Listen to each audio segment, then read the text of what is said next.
Well, Steph was a world traveler in February, so you guys got to hear Gare and I with a few with Ashley Winstead and May Cobb. Nice. But the trio is back this week. Yeah. Yes, I am so excited. I've been looking forward to this. Like, Me too. I kind of needed it. Me too. Me too. Well, therapy on a Everything- Tuesday. Might need it. Everything's falling apart in the world. Not Literally. our podcast. Planes are falling from the sky, but we're here to talk about books. Yeah. The Yeah. thing that keeps us sane Yes. a little bit. If I And get one more TikTok witch that is like, keep your eye out for March 18th, that's when Trump's gonna die, and it just doesn't happen. Well, I'm marking my calendar. I've been getting them for like 2 years. Wait, they always say March 18th?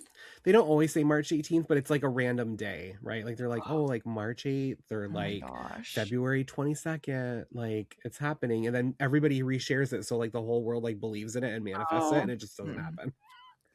Well, we are recording on March 3rd for anyone who's listening, in case anything has happened between now and March 6th when this comes out. But, fingers crossed, maybe Gare just manifested it completely. This is how I find out I'm a witch. This is how it comes out. He does have a pretty nasty rash that just showed up. So, maybe shingles will take him out. You never know. I'd be so jealous if you were a witch. I would be so pissed if I found out at 38 years old I had all this power that I just like left on my little witchy power shelf for I think it comes with like the rage of age. Like there's just like also true. That's for sure. Also true. If anything in the past 2 years taught me is that I am full of rage. Yeah. Same. Toward most men. Same.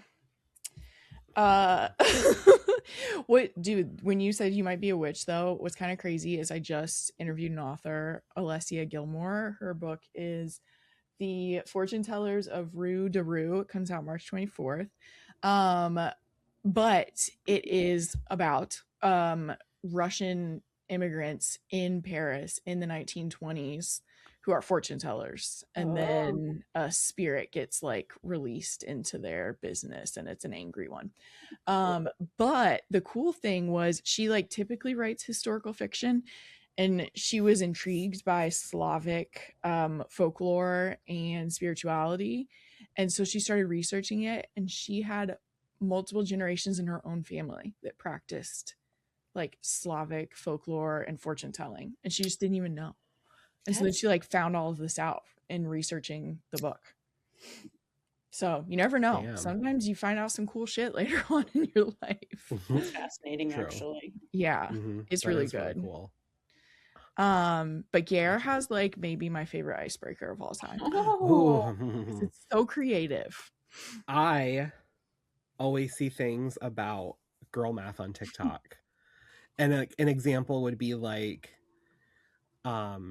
if you spend $100 online shopping and it's like $20 shipping and handling, you're like, I'm not doing that. But you will add something $20 to your cart to get free shipping and not consider it the same amount of money. So I was like, I do that with shopping because I'm like a shopaholic. Oh, yeah. But I'm also like, I feel like I also have like little rules for like bookish math as well. So like for instance, if I can only find a book in a hardcover, I'll buy the hardcover, but then like I'll be like, I don't really like reading hardcovers, so I'll buy a copy on my Kindle. And be like, well, that's not money because it's the same book. But so that's an example. But I feel like my biggest one is that if I read during work, like on my lunch break, or if like work is really slow and I'll caught up and everything, I'll read a few chapters or something or whatever. Or like today I got to read a lot because I couldn't work. That doesn't count as like, if I read a shitty book that I don't like, it doesn't count as reading time because I'm technically getting paid to work. So that's my bookish math, is that like I don't really consider that to be like time wasted reading something that didn't work for me. because I'm at work. It's not your free time. Your valuable free time. I like that. That's a good one. Nice. Well, so there are some like audiobooks that I will pre-order now, especially if it's like, I know I love the narrator and the author, like I'll just go ahead and pre-order it. But then when it comes out, if I'm listening to it and it's just so good that I know that I'm going to want to like highlight quotes, I'll go ahead and get the like ebook version. But it feels like it's not the ebook version. It feels like the audiobook was free though, because I ordered it so long ago. Yeah. And so now it just feels like I've spent the like $8 to $12 on the ebook version. And I'm like, I mean, it's like I basically got the audiobook for free, even though I did not. Oh yeah. I feel that. Well, I had two things. One, when we were just talking before we started recording, I was like, I don't really buy that many books, but when I do, I try to exclusively buy it like when I'm shopping at an indie bookstore. I'm like, well, I'm supporting an author and a local small business, so I feel like I'm just like giving to like a nonprofit. So I feel like it's really like a good deed, and I'm like, that one. Who cares? But then also for example, Libro FM, I will have a subscription, and then sometimes I'll just like buy a package of credits. But like when I buy that package of credits, like after that, it's free money. Those are not money anymore. Like I'm just like, whatever, credits here, credits there, whatever. Yes. Like, once you buy it, it's just like not money anymore. I don't know. There's something about it that just is like, well, they just feel like they were just given to me. Yes. I don't know. It's the best. Yeah. I did that recently with them. Because I was like, I just want to have credits there. And now I just have free books there. I know. That's like me when I go to like Canada. Like my mom makes fun of me because I'm like, I'll take her out to lunch, right? And she'll be like, I can't believe it's like $50-something for like 2 sandwiches and like a couple of Diet Cokes. And I'm like, it's Canadian. Because there's an exchange rate. So like $50 Canadian is probably like 32 American. Yeah. And she's like, right, but you're still spending money. Like every time I'm like, it's Canadian. She's like, it's not Monopoly money. Like it's still coming out of your like, still coming out of your checking account. Oh my gosh. Yeah. I feel that. I also like clean this stupid thing. Where's my hand? I always clean this out all the time. And I always like have to be like, okay, like, do I give up this book now? Because like I need room for more books. And like we'll really sacrifice some things. And I'm like, if I want to read this again, I'll just read it on my Kindle and like get rid of it. But then Ashley Winstead, Jessica Knoll, Liz and Greg, like who I have like hardcover, paperback, art copies of like all of their books. Completionist. Yes. And like the new Elizabeth Arnott, The Secret Lives of Murderer Wives, like I'm getting the UK cover as well. Like I have to have like every edition of that book because I love it so much. I want to look because I didn't get approved for the audiobook and it just came out today as we're recording. So that one is like way up on my TBR. I remember you talking about it, but I didn't hear what you thought about it. So it's one of my favorite books of the year. It for my audiobook, but I probably would have gotten denied. Wow. Because it's even historical fiction, guys, and so that's big coming from Gare. It's got to be in my top 5 this year. Wow, that's okay. And I'm saving room for Ashley Winstead and Jennifer Hillier that I haven't read yet. So like really right now it's in my top 3. But okay, like that UK cover is amazing. I see why you want it. Wait, yeah. Both covers are, oh my God, actually. They are both really great. It's right here. Oh, there it is. I'm obsessed. I love this book so much. That is just amazing. I love it. Oh, the one with the pool, the blue one with the pool. Yep. I love that one too. Yep, that's a fucking stunner. Yeah. That's a stunner. I don't even know what it is about it. I just love it. Like it's just perfect. The vibes, right? Like so it was one of my favorite reading experiences I've ever had reading this book because I did not rush through it. I forced myself to like take breaks in between like a few chapters to like digest it. But it's like it's sunny and it's warm and it's like California, like during the day, and then at night it's like everything's cooling off. It's creepy, it's scary, there's a killer on the loose, like scary, terrifying shit is happening in California, and you don't have the same resources that you had in the 60s that you had in 2026. Mm-hmm. And it's 3 women who are taking the case seriously. I love that. And it's a lot about how women are treated and viewed and not listened to in 1966, and not a lot's changed in 2026. That's what's wild. Okay, you know what's crazy is there is 1 rating on the audiobook on NetGalley. I just shot my shot and like requested it, and we'll see what happens, but I probably won't get it. That's so interesting. I would gift it to you. Okay, well, I have a bunch of credits, so I don't usually. Bookish math is that when Gare wants to send you an audiobook, you just don't use your credits. I just saw, I can't remember who it even was, but I saw in someone's stories, they were like, thank God for my bookish friends. And it was like one of her friends knew she really wanted to listen to this book, and that like it was taking forever on Libby, so she just sent it to her. And I just like was in the mood where I almost started crying, because I was just like, this is so nice. You know what's hard? You know what I wish you could, like, I guess I don't know all the platforms, like the logistics of sharing and gifting. Like, I just need to get better at it, because it's such a nice and easy thing to do. Yeah. I think you can just email it typically. Oh, nice. When I want my friend Nicole to read a book that I recommend, I love this. I just Venmo her.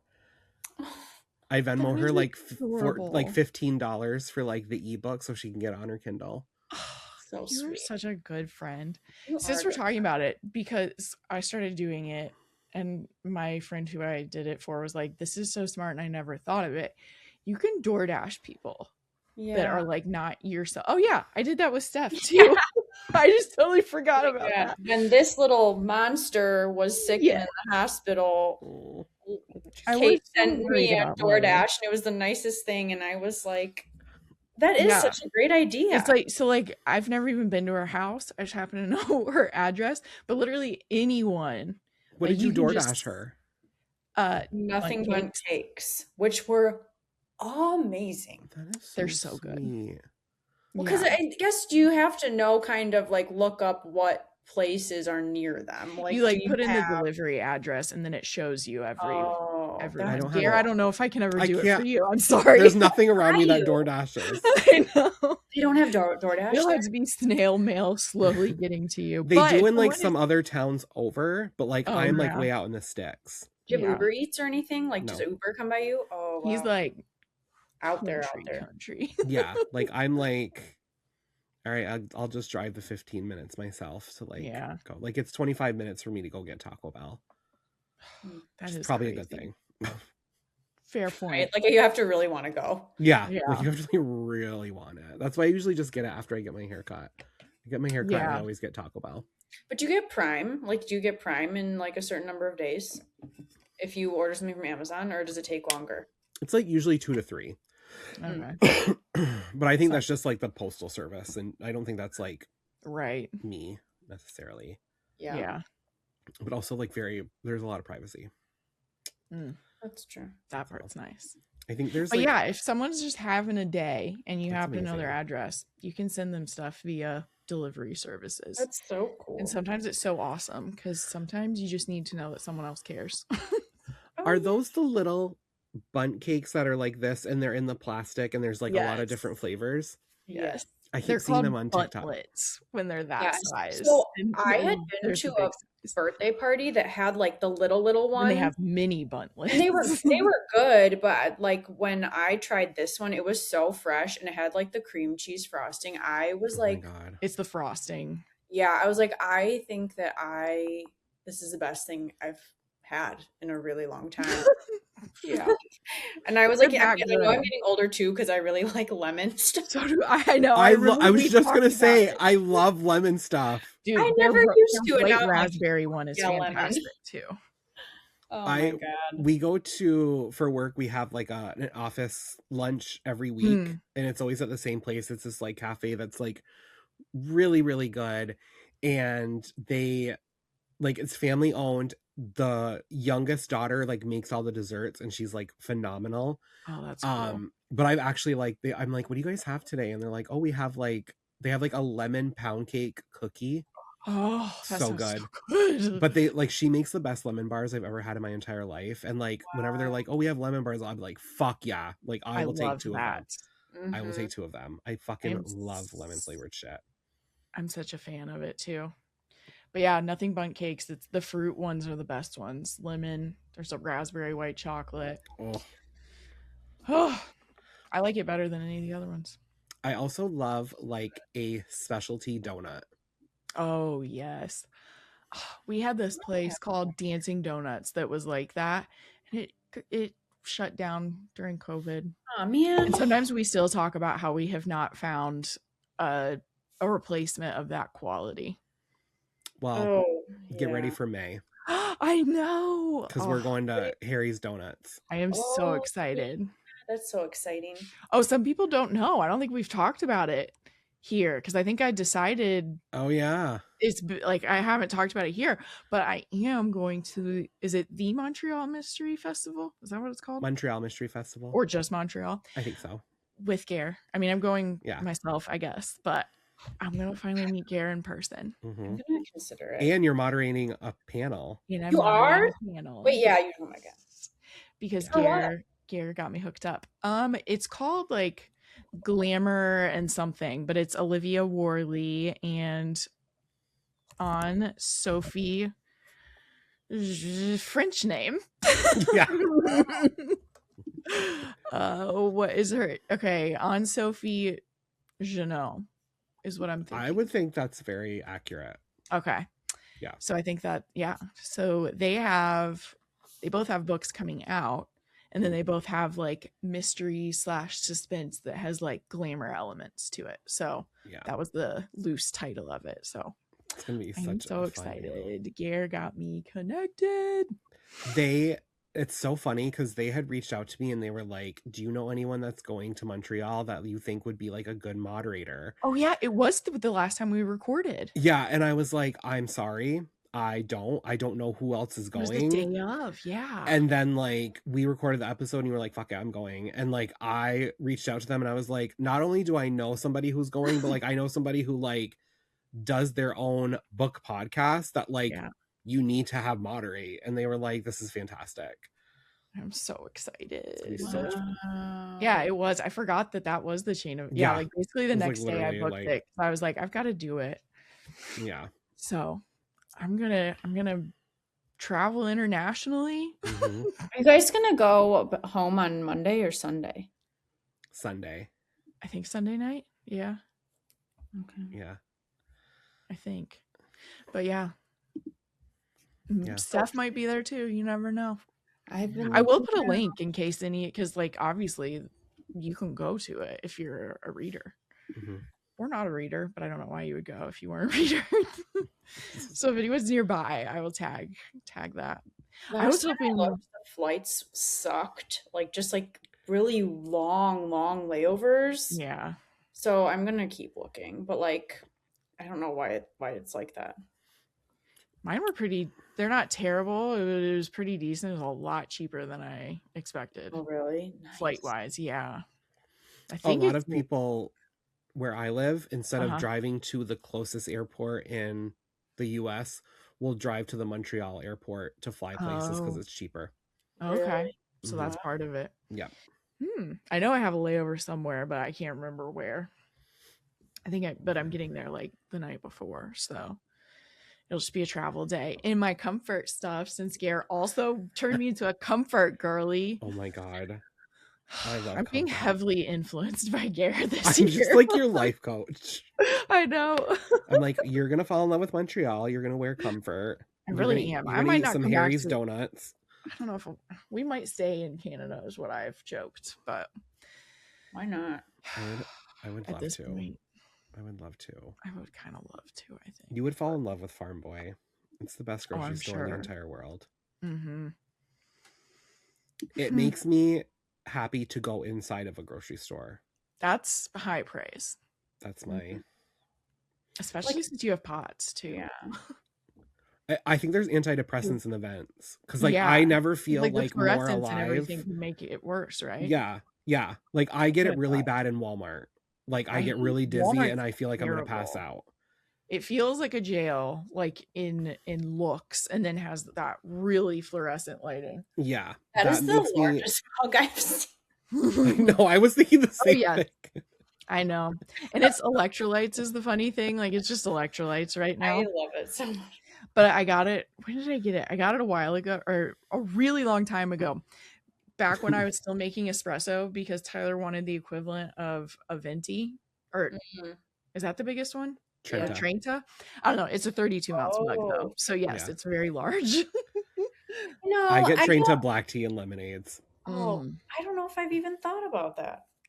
Yeah, when you see it via mug form, it seems a lot bigger than just like the tall drink. But yeah, I will say I do love a nice grocery store. Like I don't love always grocery shopping, but like a nice grocery store can be like actually kind of calming. Yeah. It's like a very cool concept when you can, like the sushi station, you see them behind the counter making the sushi and like putting it out. And like the same thing with like the soup, the bakery, like they're like, you're walking up to the bakery and like the sourdough loaves that they make, like they're just like shooting them out. Like you can see them like putting them through the, or like, oh, you need to slice this, or like you want to unslice, here you go. And then like, it's just like, sometimes you grab it and it's so Trader warm. Joe's wasn't just a snack store. Is the vibe? I think it's literally the Canadian Trader Joe's. Okay. Yeah. Like more like full service. Yeah. It's just that's pretty cool. Oh my god, it's like my happy. So yeah, I mean, I might not come back. I might stay in Montreal. I'd be happy to go there and visit you instead of Indianapolis. I mean, either way is fine, but I was just yeah. But what about all the book events? We would have to go back to Indiana. You're right. Oh god, seriously. Like your library is like fucking you're like better than Chicago lately. I know. I'm debating. I don't know if I'm just gonna logistically it'll work out, but actually we're gonna talk about our last current next reads. So this is a good segue. Oh yeah. And the last one that I read, do have a topic. Whoops. These are all bookish topics. Yeah. Kin by Tayari Jones was my last read, basically. And she's going to be in Chicago on the 8th. And I'm like trying to convince myself, but I don't know. I want to go. Yeah. We just have a lot going on. So, but thankfully, yes, my Wild East is having like Steve Kavanaugh. Steve? Crushing it. Yeah. Why did that sound wrong when I said it?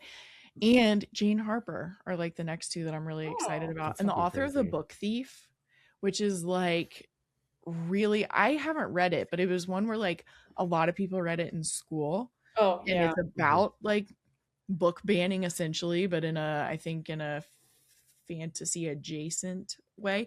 Anyway, really big author. He's going to be there. And I'm like, yeah, that book is older. But I've heard it's old, but it's having like a 20-year, it's having a special edition come out that is like beautiful gold edges. So I think he's doing a tour for that. Nice. But yeah, we do have a topic too. Which one are we doing first? Or doing last, current, next, or current, last, next? Yeah, I guess since I said last, my last one. Yeah. So Kin by Tayari Jones, it was one I listened to, and it is my favorite narrator of all time, Angel Peen, and someone who is right up there in my top 5 now as well. Ashley J. Hobbs were the narrators, and they were fantastic. But the short synopsis: 2 motherless girls raised side by side in Honeysuckle, Louisiana. Steady, ambitious Vernice and restless, searching Annie grow up bound by friendship, but shaped by very different wounds. As Vernice builds a polished life through Spellman and marriage into Atlanta's Black elite, Annie's desperate quest to find the mother who abandoned her pulls her into danger, forcing both women to confront how the past defines and threatens their futures. It is so emotional. I cried a lot. What I've just been crying, I guess, is just my thing in the last month. But if you loved like The Lion Women of Tehran, I'm finding I love stories that have like two like sisters or friends, and like they start somewhere but like go different directions but stay connected. I think it's cool as like a story arc is what I'm kind of starting to realize, because it does just show how like sometimes it shows how well you can both have so much in common and still just make different choices, and it's okay. But yeah, it's very emotional. Very emotional. It reminds me of, oh my god, what's the Britt Bennett book? That's what I was gonna say. The Vanishing Half is the other thing I put in my review. That made me so emotional. There's like something about people like that one. Sisters or like friends or something, like when they like go their separate ways but they like never stop thinking about one another. Yes, makes me so emotional. Yes, it's very much like that, and they just feel, the characters feel so real. I will say I would consider this like literary historical fiction. That was something I kind of noticed once I got to the end of it. You're really just sitting with the characters like as they experience stuff. So it's like, I think that, and I saw someone in a review saying I wish I knew it was more literary. So now I'm saying that I would consider it like very literary historical fiction. Does this make you want to read An American Marriage now? Oh yes. Yeah, I bet. Yes, I want to fit it in so bad ever since you said that, and I'm like, where am I gonna fit it? Maybe on the way to Montreal. Yeah.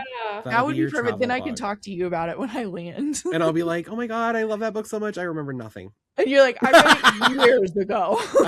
I remember nothing. All I know is that like in my mind when I was reading it, I was like, this would be one of the best book adaptations I've ever witnessed in my life if they did Wild it right. that it wasn't. I know. Like Kerry Washington would be so fucking good in it. Yeah. Speaking of Britt Bennett, did either of you read The Mothers? I haven't read that one. So I read The Mothers first. I actually really loved it. And that was like the first time I read a book like that, where it was like kind of more of a like, I don't know, just like so emotional. There was something about it that I'm like, wow. I do want to read it. It was like very addictive contemporary fiction. Okay. Yeah, and I've seen it. You would appreciate like the subject matter, Kate. The Girls Who Grew Big, I think, is what I've seen it compared to. That just came out really good last year. Is Britt Bennett writing another book? Has she had another book since The Vanishing Half? I don't think she has. No. Looks like she co-wrote a YA with someone. Oh no, illustrator. So a children's book in 2022. But yeah, not adult fiction since 2020 with The Vanishing Half. I mean, no pressure or anything. Yeah, I mean, I want to read The Mothers. The Vanishing Half is always going to be special for me too, because it was like the second or third audiobook that I listened to where I was like, oh wow, audiobooks work for me. And I was listening to it on my way to see Julie Clark with you in Chicago. Yeah, that's amazing. Yeah, isn't that a cool way to like relate stories and yeah. So it was cool. like one of the ones that sold me on audiobooks. That's so interesting. I didn't realize it was that recent that you had read it. Yeah. Yep. When you're like, I think I might dip my toes into not only a different format, but like a whole world of yeah. Wowza. That's funny too, because I think Britt Bennett was one of the first authors that I had read that was not a thriller. Yeah, that's kind of what it was for me too. It was my first. I think How is she that person for like all of us? That's a great. That's a testament to how much we love her. Britt Bennett. Right. If you're listening, if anyone who knows her is listening, and she is working on another book, we would all love to talk to her about it. Yes. I need to read. I would like kind of want to reread The Mothers because I like read it probably 7+ years ago. Yeah, it says 2016. Yeah. That's 10 years ago. Oh, wow, yeah, that was it a book of the month? Because I know The Vanishing Half was book of the month, and that's how I got it. I think it was. I'm not sure. I have it downstairs. I don't know. I have it somewhere. don't know. I don't want to look at those shelves right now.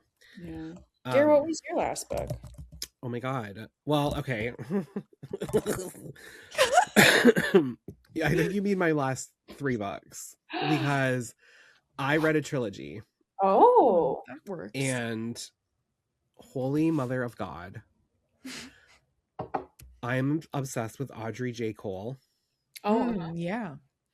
So, no shade. I read Stillhouse Lake. Everybody loves it. And I was like, you know what? This just like didn't work for me the way that I thought it was going to. And then I picked up The Final Hunt by Audrey J. Cole, and my life was changed. So this is what I picked up. It's an omnibus. It's all 3 of them.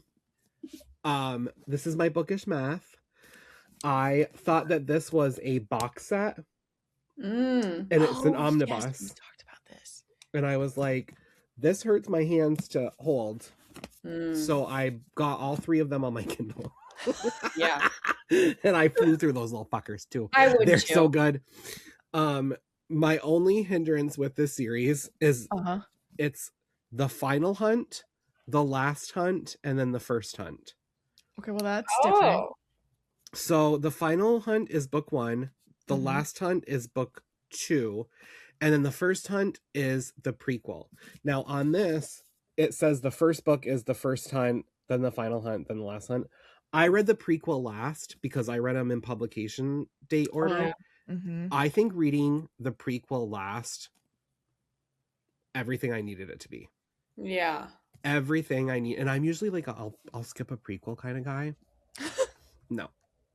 I'm a skip of the prequel kind of guy. Sounds like a bookish. If I read like a book or 2 and then they're like, oh, now there's going to be a prequel out, I'm like, oh, I already know how everything ends. Right. Not this. Dude, except for the one we read together.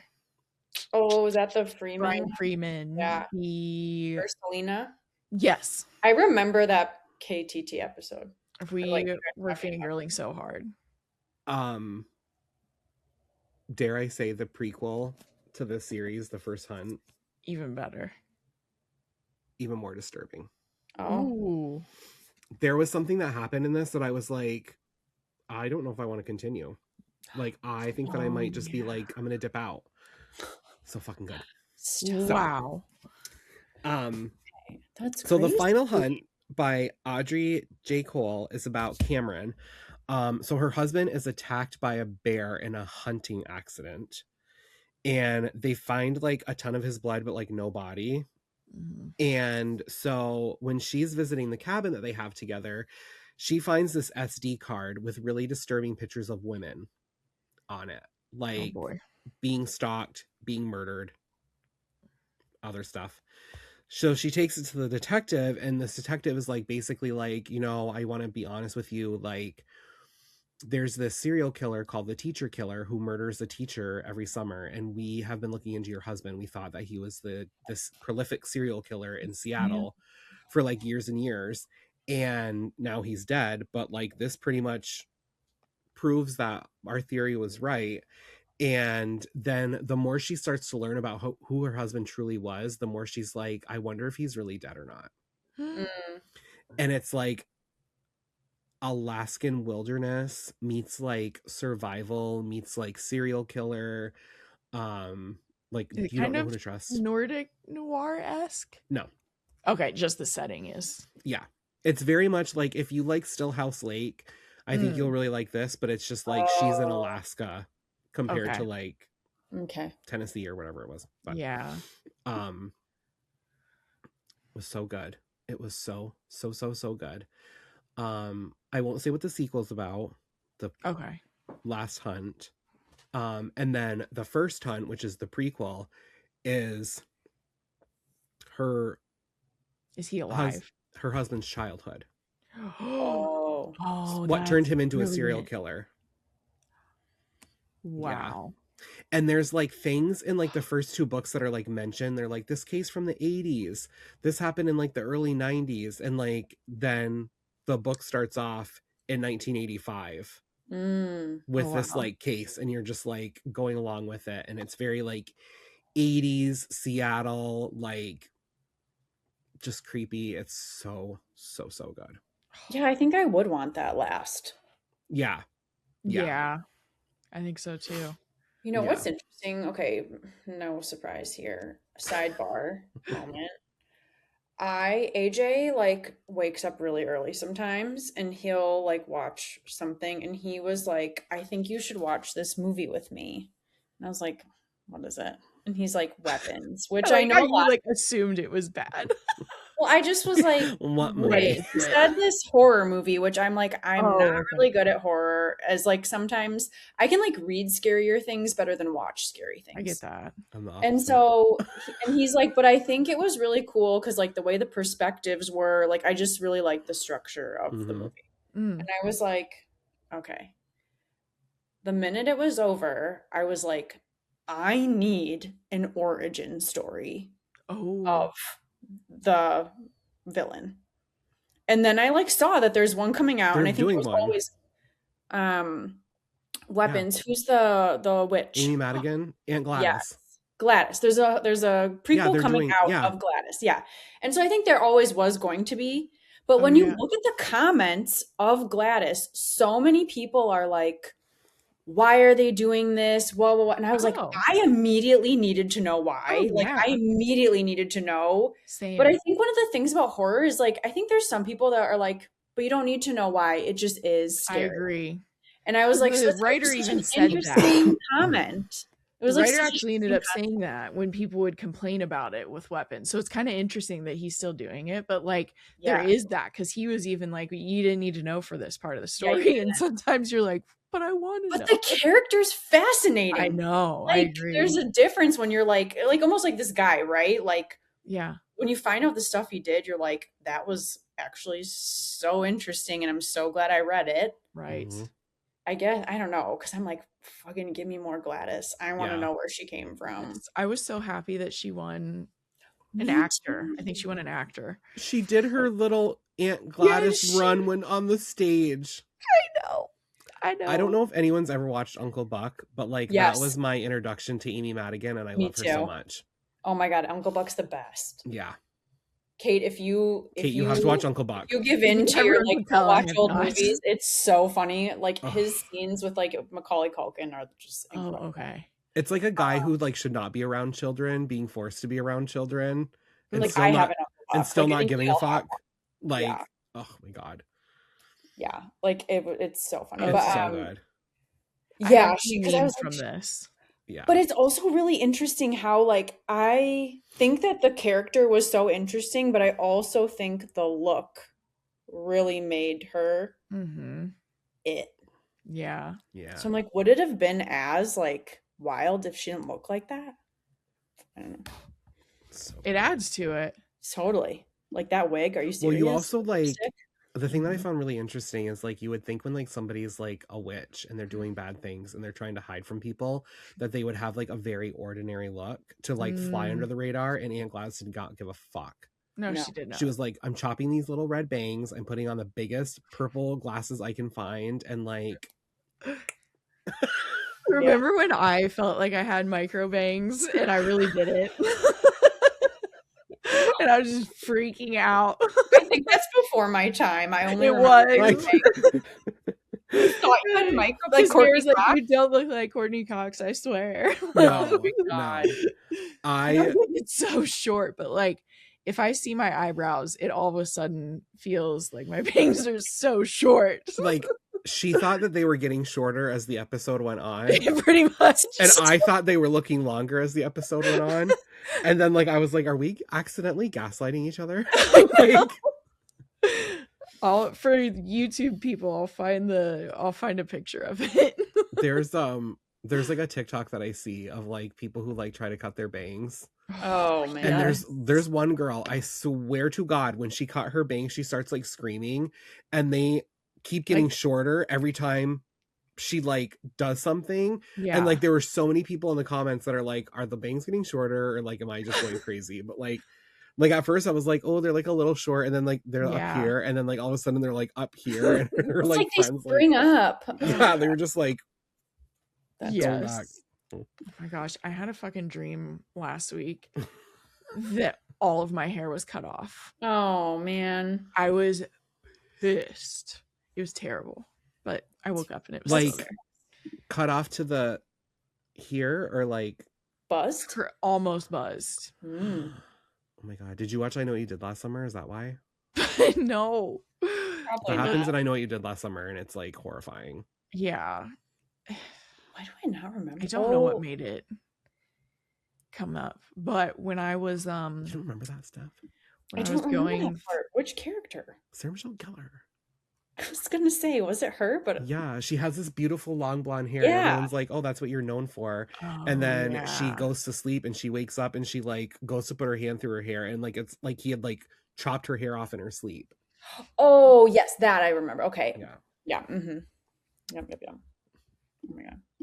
Oh, okay. I'm gonna And- do. Well, what have you been reading, Steph? Speaking of redheads, or at least on the cover of, I recently finished Mad Mabel by Sally Hepworth. Oh yes. And I have seen I'll be honest, I bricked my phone, so like I don't have my Instagram on much anymore. But you can buy this thing where you like tap your phone and it can like you can customize it to turn off all your social media apps.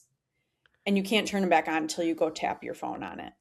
So you So- like and- put it away Oh. from yourself. So you like physically can't get it back unless you go to the room where your brick is kept and you tap it. So it's like helped me be more It's productive. Wisconsin entrepreneurs, right? Yeah. That's what I thought. And it's actually like very peaceful. But Oh. so I haven't seen many reviews, surprisingly, actually. But I saw some mixed ones and I'm like, what the F? Because you know I love Sally Hepworth. But Yes. highly recommend audio if you are an audio person, because this has one of my favorite plot devices of like a crotchety old woman who like melts a little bit because of the like extroverted little girl across the street who like will not leave her alone. And their relationship is so funny and sweet. But also you find out that like Mabel's old ass 90-something-year-old neighbor dies, and something about her name is Elsie these days. Elsie's neighbor dies, and people are like, aren't you mad, Mabel? Did you kill him? And then you kind of go back into her past and find out like Ooh. why she was like hiding under a different name. Ooh. So This sounds I really haven't read like the whole synopsis. So. yeah, it's good. I like it was very emotional at the end. I like cried for sure. There's like a really strong female friendship element. Really like shitty Men. family situation, but also like the little girl is like, Elsa, and she's like, my name is Elsie, and she's like, but I love Frozen, and she's like, I don't care. And so it's just like this really cute relationship. So it had like a lot of boxes checked for me. But that was I'm excited for that one. Yeah, I am too. I have it via audio as well. Yeah, but I have an ARC because I'm not an audio. Well, I'll say this about the audio that finally happened, and I wrote it in my publisher notes on NetGalley. Very rarely do they put the author's note on an audiobook. Oh, really? Yes. I've noticed that a lot, and like people will be like, "Oh, the author's note was like so good," and I'm like, I didn't even hear it, or it wasn't on my version. It just goes to the end credits. Oh, like when it's the NetGalley audiobook. It might be NetGalley, it might be Libby, like I'm not sure, but I just get really mad because like a lot of times the author's note makes me like love a book more. Oh, I know. Oh, Gare, are you okay? Are you dying? Right in front of us. Uh-oh. I marked a clip and I'm sorry. No, that's okay. I started choking and I didn't want to interrupt. So I tried to hit the mic thing and I hit mark clip instead. And I was like, We'll know forever when it happened. Oh my gosh. I think I might have to turn a light on. I know it got really dark for you. Welcome to Canada. Okay. It's dark and rainy here too. Yeah. I know. I was like, am I going crazy?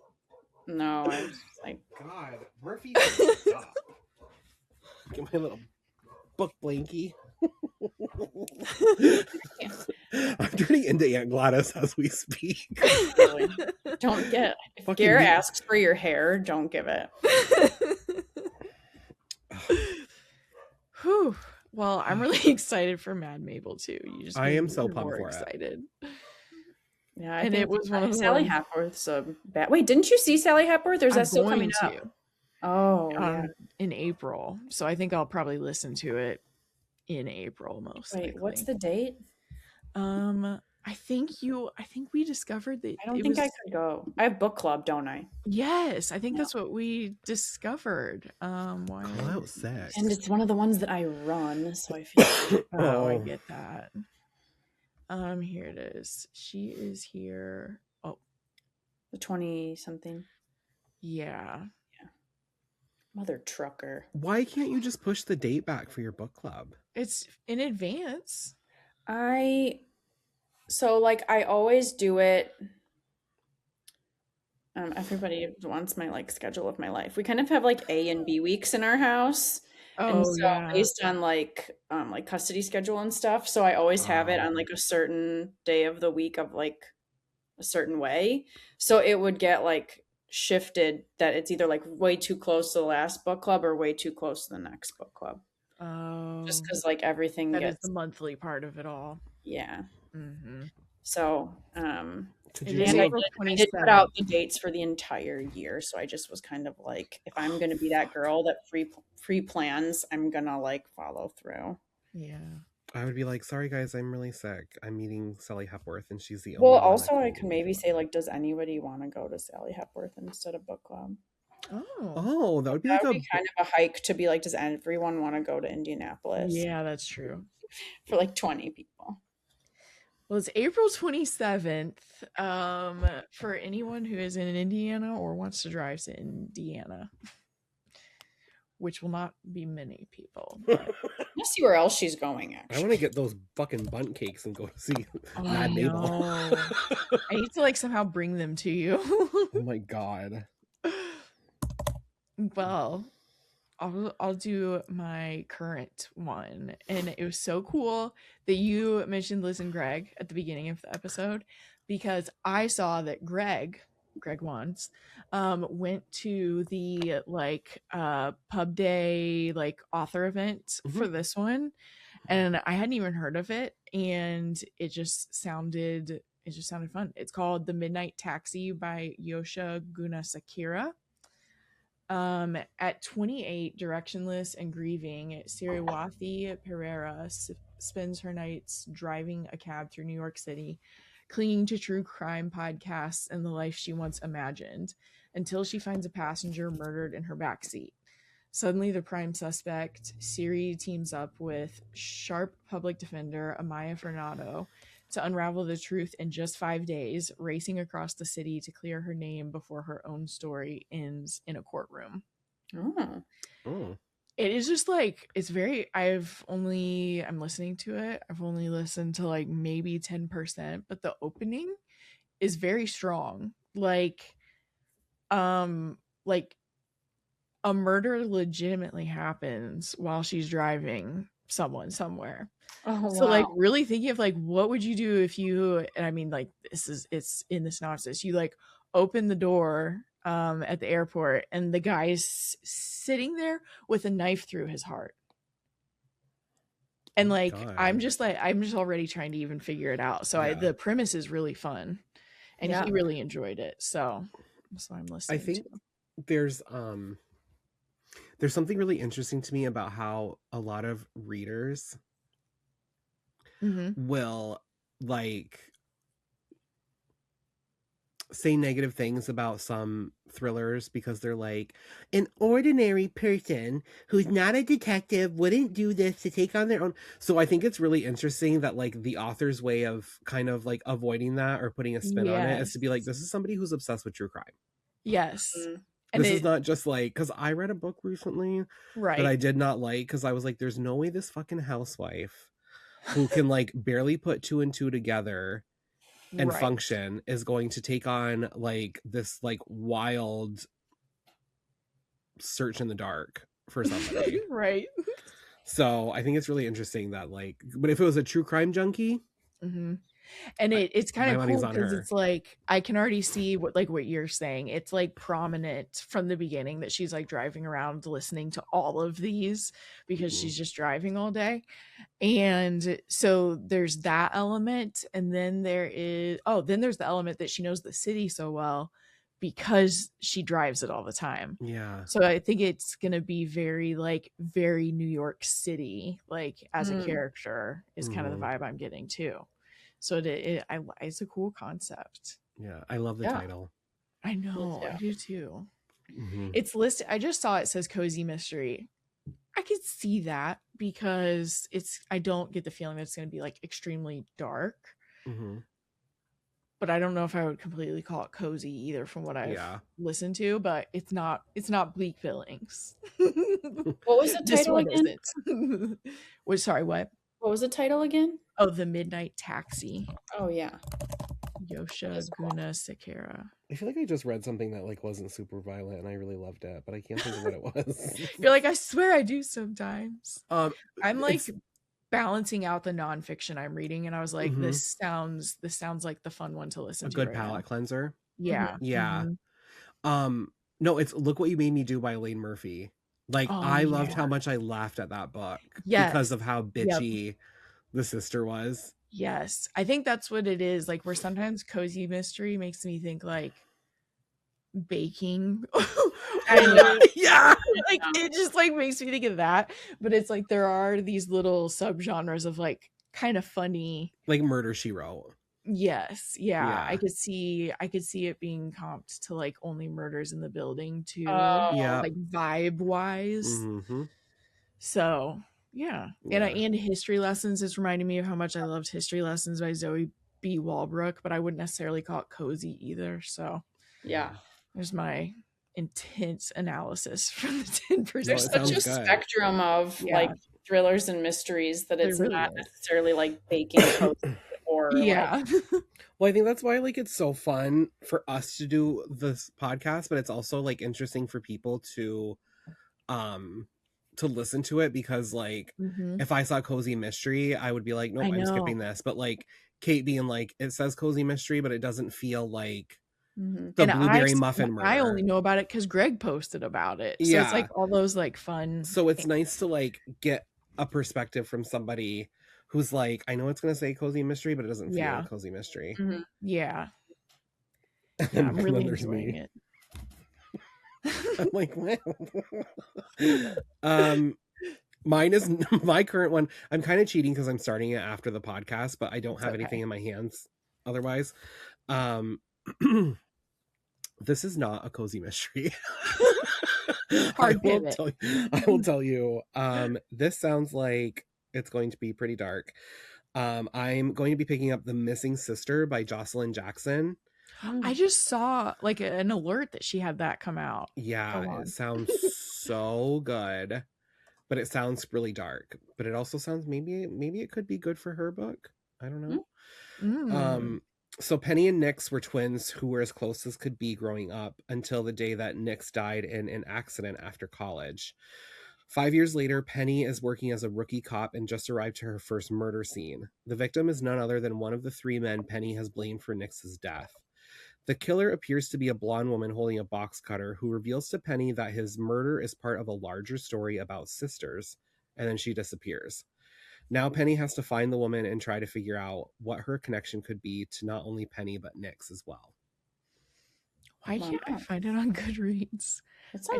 I just got like the Amazon email that it came out, and I was like, I didn't even know she had one coming out. Her name's spelled Josh. I have her. No, there it is. It's like listed like 20th of all of her books. That's what's weird. Because I typed in Missing Sister. I knew it on first. Goodreads, they're such losers. I know. Storygraph is pretty amazing. Fable's kind of pissing me off lately too. But wait, what? I moved something to my currently reading to my finished, and it's like next time swipe. But when I swipe it and say that I'm finished, it doesn't show up on my finished books. Oh, well, that's so even more. I'm like, next time fix your app instead of trying to boss around Bleak Billings because it's not gonna happen. That's so weird. Probably some fucking man trying to tell me what to do. Yeah, quit it. I've never read a book by her, actually. I think I've read like one or two, and I really like. I liked her storytelling. I loved Never Have I Ever. Never Have I Ever. That sounds right. Yes, I still think about that one and how much fun I thought it was. Oh. It is toxic friend shit, but you can't tell who is actually toxic. Oh, that's fun. Mm-hmm. Wait, what is it called? Let me put it in my Never Have I Ever. I don't think that gives it away. That doesn't give anything away. I don't think so. It's one of those things too where like someone like one woman has like a kind of picturesque family life, and then at her book club, I think it's a book club, this like hot stranger comes in who's all cool and sure of herself, and she has something on her and instigates it with a Never Have I Ever game. Oh, interesting. It was really good. Isn't the hot friend kind of like bohemian? Very. Yeah. I love a hot bohemian. It kind of gave Little Fires Everywhere vibes. Yes. Between like the two like the differences in their lifestyles and stuff. Yeah. Oh, that one was really fun. For me to remember that, that's got to be a seller, because I have the worst memory. I know. I read it in 2019, so that was so long ago, and it's one I still think about as one of the, like, I think because it was unique the way she executed it, and I still think about it. Maybe I'll listen to that one sometime. We'll see. I need to listen to The Secret Lives of Murderers' Wives. Oh my! I need to apparently listen to a trilogy. And An American Marriage. And An American Marriage. I'm just gonna keep a list for you. I keep a list for Nicole. Yeah. When she's like, okay, I'm ready for a book, I'm like, okay, here you go. Here's what I think you'll love. That. So I'm just gonna do it. I should do it for you, because I feel like I don't think that you take advantage of me, but I feel like I'm being taken advantage of by being like, Kate, I need you to read this book. It's going to change your life. And then I forget what the book is, so I don't remind you to consistently, So I'll just have to have like, get to this one. These are the books that I need to force Kate to read before I die. I'm going to have a Gare monthly book. There's going to be like, that is such a good idea. Billings book box sometimes. That is such a good idea. Or you're just going to arrive to Montreal and there's going to be like a suitcase full of books. You're like, you're going to have to check a bag. Like, here you go. Well, I was like, just make your own like shelf on Goodreads or like a tag on Kate's Storygraph and be like, here you go. This is the whole list. But I like the box better, like a surprise. It would be so funny. That would be so fun. But then she wouldn't be able to read an audiobook. Well, maybe it's a metaphorical book box. But I would want to like make like a theme. Yeah, like an envelope in it of like, here's your. I could also still listen to it and have the book trophy. That is like our girl option. True. I'm like, you're sending it to me, so these are my Spotify hours this month. Oh my god, this is a good idea. That is a good idea. Steph, you might be onto something. You could do it. It's a funny concept to like have something where you basically tell someone one book they're gonna read. Like, you're still recommending thinking they'll like it, but it's like a different take on it. It's also kind of perfect. Like, maybe this could be my calling to like not be an onboarding specialist anymore, because if there are two things I love in the world, it is, well, three. There's a themed box. Oh my god. 2, talking about a book that I love very much and am passionate about, and 3, telling people what to do. I know. You were meant to have the Bleak Billings book box. Oh my god, this could I will make you a website. I'm gonna be on. We'll have to kind of figure out. I'm gonna be on Good Morning America. Well, some people like being told what to read because they don't want to pick it. I think it's really interesting for us who like kind of have our list of like what's coming up next. Mm-hmm. Right. I think it's cool that like to be like, okay, I'm giving one of my treasured spots to the book box. Yes. I love that. Oh my gosh. You heard it here first. I don't know if I have a segue. Asagi. I thought you were gonna be like, I don't know if I'm reading anything currently. No, I am. I started one book and then my hold came in from the library. So for the first, I think it's the first time I have like my morning physical book and then I have my evening Kindle book by my bed. Ooh. Because I like don't know if I want to DNF it. Like I'm into it sometimes, I'm not into it other times. Yeah. My Kindle book right now. Anyway, so I think Kate read this one. I'm currently reading Sundown Girls by Alexis Stratton. Yes. And she wrote Not So Perfect Strangers and Do What Godmother Says. Do What Godmother Says, yep. And a few other ones. Oh, yeah. Yeah, this one is YA, I think, but it like hasn't I've not had any issues with the YA-ness of it. I would compare it to like just complete Ace of Spades. Oh, Ace of Spades. That kind of yeah. So this one, it says it's like a character-driven suspense steeped in racial history, reckoning, and a haunting atmospheric sense of danger. Like I would say that like there's this girl, her family is vacationing in this kind of like new cabin in Virginia is it the Smokies around there? I think so. Sure. Appalachian. I think it's Appalachian. Yeah. And she's kind of finding out based on some like statues and like books she picked up that it could be a sundown town, which is bad news for folks of color. Historically, that means that like once the sun goes down, you're not really supposed to be there anymore. The likelihood of extreme violence is very high. Increases. It's kind of like the Purge. Yeah, don't let the sun go down. Yeah, so there's some missing girls, and the main character, she's kind of like, I think I see a connection between the missing girls, but of course no one's listening. So I'm trying to figure out what's gonna. I mean, I don't know if I'm figuring out. I'm just rolling with it, seeing what's gonna happen. It has kind of like a touristy town, but horror. So it's like kind of like creepy that way too, where it's like everything just like seems like. And she kind of sees like there's like a potential paranormal element. So the ending is really, really, really, really, really good. Oh, nice. That's all I will say. I will say I read 100 pages in the first sitting. That's a lot for me. I loved it. So, I like really burned through it. Yeah.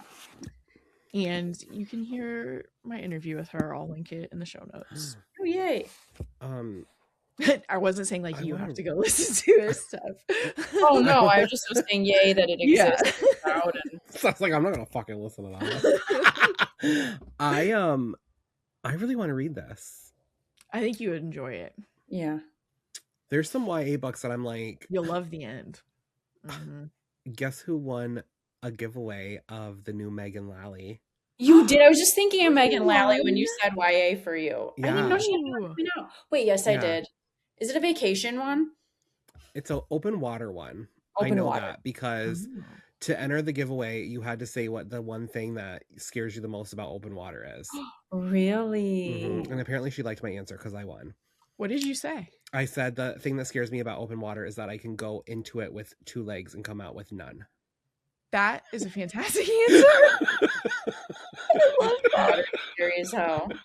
Oh, that's good. But there are like a lot of like YA what books. We did to survive. Yeah. It has like a little lifesaver on it. Yep. Yeah. There are some YA books that I really want to read. I want to read this L.S. Stratton one. I want to read Final Cut by Olivia Worley. Her new YA book sounds really good. I don't know. This felt like YA to me, but Steph actually inspired me to pick up a book called Breakneck Bay by Faith Gardner. Oh yeah. That was so fucking wild. That was crazy. My first like sitting, I read like 50% of it on like a work night, and I was like, this never happens. Her books really are fast. Yeah, it was really, really entertaining. Like 80s, like theme park. Oh. It's kind of reminding, well, I don't know. All of these are somewhat similar. Well, it's YA too, to the by Lamar Giles. Oh, Getaway? No. The Getaway. Mm-hmm. I just saw someone reviewed it recently and I was like, damn, that was like really good. But it was That's that same like one I creepy theme park YA dystopia. Mm-hmm. They're all loosely adjacent. Yeah. I love a theme park. You what? I'm realizing I love a theme park and a thriller. I know. There really are quite a few because there's Jennifer Hillier's too. 2 Jennifer Hilliers now. Right. Yeah, because there's the carnival and her upcoming one. Yeah. Interesting. I'm gonna be really surprised if there's not a lot of Easter eggs in her new book. Like I just have a feeling. I want to read all of her books all over again before I read the new one because I'm a little psychopath and I love her so much. You should. I want to get a silhouette of her hair as like a tattoo. Because I always like every time she posts a picture, I'm like, you look like a Pantene Pro V model. Yeah. Yes, she does. She does. Excuse me. Her is amazing. Well, I have a YA segue. Ooh! Hey. Yay! I love this. I know. So it just came out today. So I'm gonna be starting it soon. It might even become a current read if I'm reading multiple. But it's called When I Was Death by Alexis Henderson. And she is Academy for Liars, the book that I've not been able to shut up about since like 2025, 2024. I can't even remember, but for a long time. But this is her, I don't know if this is her first YA, because I think some of her backlists might be, but it's YA. Rosalind Volk isn't herself anymore. It's been a year since her sister Adeline died in the woods under mysterious circumstances, and Rosalind is still tormented by her absence. So when the elusive caravan of girls that Adeline spent her summer with rolls back into town, Rosalind joins them to finally figure out what happened to her sister. Strange, beautiful, and intriguing, the girls are closed off from the world, and as it turns out, they're brought together by a force more sinister than Rosalind's nightmares could have conjured. Death itself. Himself. Because, of course, Death is he. Death has spared the girls from untimely endings, and to pay for their lives, the girls travel the country reaping souls on his behalf. Now Rosalind must decide if finding closure is worth the price of striking the same deal. God damn, that sounds good. I know, especially with how much I already am obsessed with her writing. And the cover is so cool. Like, it's kind of like a skull made out of like trees, kind of. And so it makes me feel like there's gonna be a nature element from the cover. What's the name of it again? When I Was Death by Alexis Henderson. Oh my gosh. And then I should say this part too. I just saw her Substack post today, and she'd had this book idea and worked on it for a couple of years and felt intimidated by the amount of grief the character would need to feel. And so she kept putting it away. And then her mom was diagnosed with a terminal illness and died 2 months in like a 2-month period when they were not expecting it. And so she returned to this book to like get through her own grief. And she's like, so that's what this book is for me. And I was like, oh my God. Wow. So I'll also link that Substack article because I thought that was pretty. I like commented. I was like, well, this is making my reading of it even more impactful. Right. So, oh my gosh. Okay, speaking of personal history going into a book, I just saw that also, speaking of Faith Gardner earlier, did you see her new book coming out is about her grandmother? No. Who, it has a cover that looks like very like Madwife adjacent. And it's about her grandmother was diagnosed with schizophrenia and like was put like went through a lot of shit. And like it's kind of like rewriting her story. And I was like, oh my gosh, that's so sad, and also sounds like a really good book. Wow. So I feel like when there's a personal element, people just like crush it. Right. The spin? The Spin. It's on her. It's like first on her Instagram right now. Oh, wow. That is a cover. fucking gorgeous cover. I know. Wow. Oh, wow. Guys, Lots coming out. I am just going to read for the rest of my life. Cancel everything else. I know. Oh my god. Oh my god. I was like, Tam, you know that I love getting riled up about how women of that era were treated in all eras, but that era a lot. Yeah. Ooh. It was the beginning of the boomerang we are experiencing. Great. I don't have a segue. I can't. Gotta go. Pick it up from women's oppression. Actually, similar to Faith Gardner, I actually have. Oh my god! Can you tell that it's 6:01 and somebody usually eats at 6? Oh my god! A little fucking monster. He got his hair cut today, so he thinks that he deserves like more treats. Trauma. And he like came like running in with this grumpy little look on his face and like shamrock boat bandana around his neck. He's so sweet. I read a book for the Seraphina Nova Glass.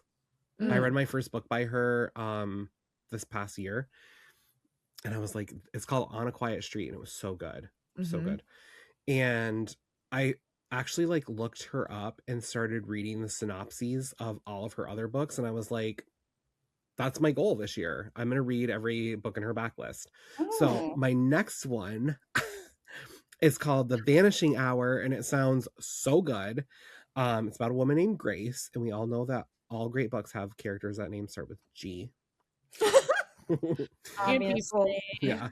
So Grace narrowly escaped death when she got away from this guy who kidnapped her.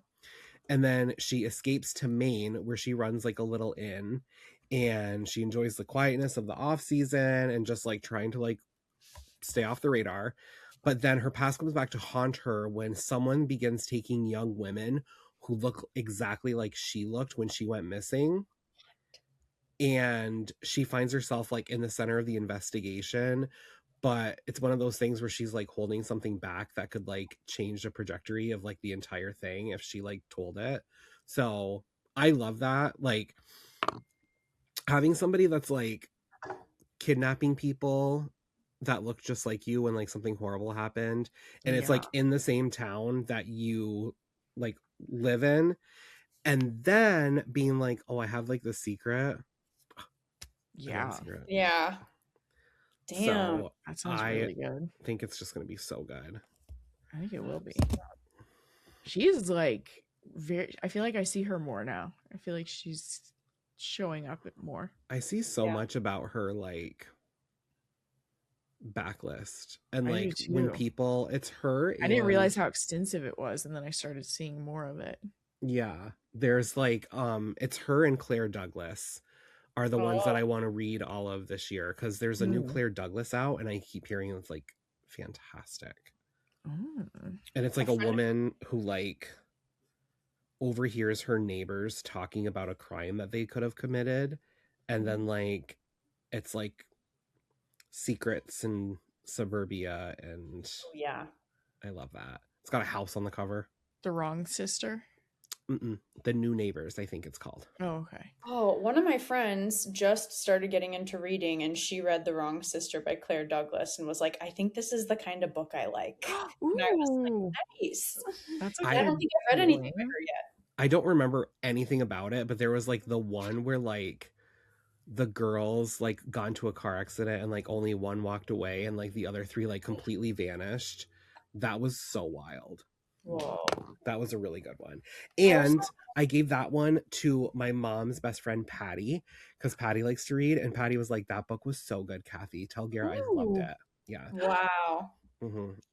Isn't there one about like a couple moving into a house and they find like body parts too? I haven't read it, but I remember I like was about to read it. Right? I'm not sure. I have a list of her and Seraphina Nova Glass, and like that is what I'm going to be doing. Because I also like love to like hunt down books too. Oh yeah. Hell yeah. Yep. Get them in your sights. Okay. Oh, you guys. Okay, so I just got approved. Oh, you guys. So I'm thinking about my next one. So one I have to actually read because the pub date is March 10th. So that will be the one. However, I never got approved or denied for Caitlin Mullen's new book, Heather. I just got approved. So I just got approved for the audio. Okay, me too. I withdrew my request for the regular book. I kind of wanted to read it. Sometimes when I read or listen to an author, I want to do like the same next one. So I was kind of bummed they never approved me, but I was like, oh, Harper or Macmillan Audio, we have a good relationship. So I'm excited for that one, but that's not the one I'm going to talk about yet. It doesn't come out till June. I just got approved. I'm not going to say what it's about. I'm just excited, but it doesn't come out. I'm glad you're excited. And also, effing approve me for the ebook. Come on. I agree. Like, why did you leave me hanging? Oh no, we're not going to be able to stop. I don't even know really what was funny, but I like that you're laughing. You just said so you much. Set it up so much that we thought you were going to talk about Heather by Caitlin Mullen, and you were like, that's not the book. That's not my book. Oh, that's awesome. And it would be because I do think that Caitlin Mullen needs all the hype she can get, but it's not coming out till June, so she's got time. Yeah, you're right. my March 10th book. Oh my god. Also, an author I've loved, another book by her, is called The Two Deaths of Lillian Carmichael by Paulette Kennedy, who wrote The Devil and Mrs. Davenport. Oh, yeah. Okay. And so that's actually what I'm going to be talking about. And you guys, I'm getting maybe some vampire vibes. Ooh. But condemned for her sister's murder in 1853 South Carolina, Lillian Carmichael is mistakenly declared dead after collapsing on the way to the gallows and is buried in her family's mausoleum. When she awakens and escapes, she hides in low country marshes and begins reinventing herself with the help of an actress skilled in creating new identities. As rumors spread that Lillian has returned from the grave and a series of blood-drained murders terrifies Charleston, she must uncover the real killer and the dark secrets of her own family. Oh my god. I was like... That sounds really good. That sounds very good. I read Devil and Mrs. Davenport, loved it. I read another book by her, which I did enjoy, but it was just like a totally different vibe. Like just very kind of like gothic haunted house, haunted paintings, like just so different. So I have no idea what this is gonna land, like where in style wise will land. But interesting. I don't know. We'll see. Gotta get it done pretty soon though. Okay, get started. 251 pages though. That's nice. I will take it. I know. That Jocelyn Jackson that I'm picking up is like very short. I noticed that too. It said 250. Nice. Yeah. Nice.